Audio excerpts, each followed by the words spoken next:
So once your dog knows how to down, and they've got that position pretty good, what are you gonna do next, okay? So this is what I'm gonna show you how to work on next.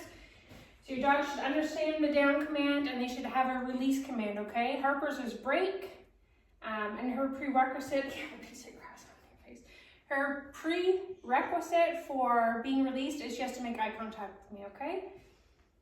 Harper, down. Good, I'm not gonna feed right away. It's a lot of people make that mistake, is feeding as soon as they go down. Certainly when they're first learning, you wanna feed them right away. But once they have it, you wanna wait 5 or 10 seconds before you feed, okay? And I'm gonna intermittently feed while she's holding that down, okay?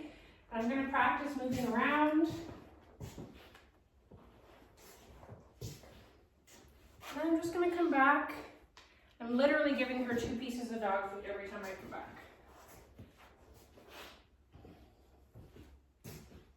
And all you're gonna do is just practice this. You're gonna ask a little bit more of the dog every time.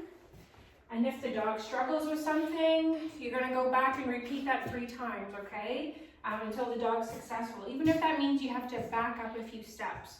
So if she were to get up here, maybe I walked around too much, and I might go back and give her some fast ones in a row. Like I might just turn, pop some food back under, take 1 step, and 1 step towards, and then pop more food under, okay? But here we're gonna test it a little bit. I'm actually gonna walk. Down, good. And if she makes a mistake, you have to have a verbal correction. Mine is just no, and then back into the down. And you don't wanna feed after they've had a mistake. You're gonna definitely wanna wait 5 or 10 seconds and then pop some food in there, okay? You don't want them thinking that every time we break that command and you send them back, that means that they're gonna get something to eat. That's the opposite of what we want them to think, okay?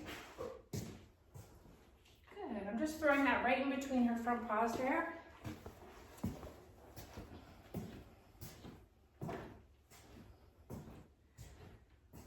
Here's 1 more.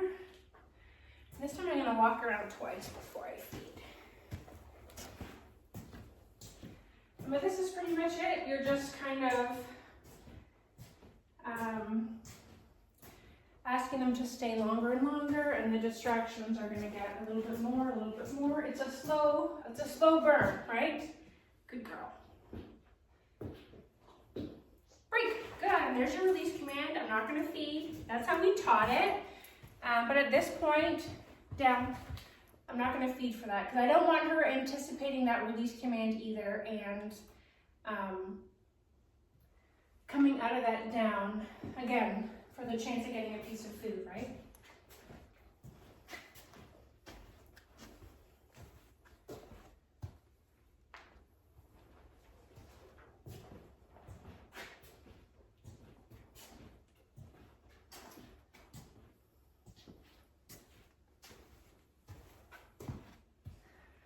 I'm gonna drop something on the ground. I have a fuzzy hat. I don't have any fuzzy toys out here because the dogs eat them, but I have a fuzzy hat that I'm gonna try.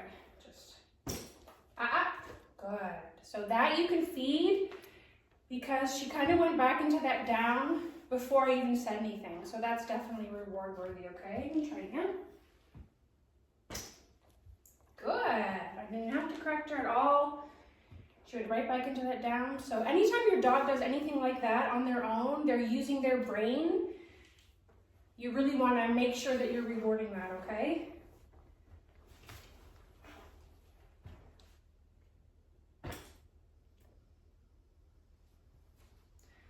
Good. Break. Yes, good girl. What is that? A fuzzy hat? Fuzzy hat? Harper. Down. Good. Good.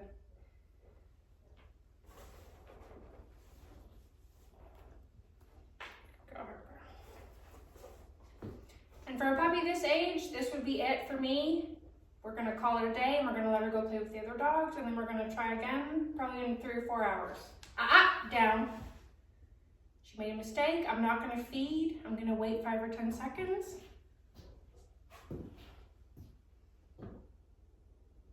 Break. Good. And I'll feed for that one. Good girl.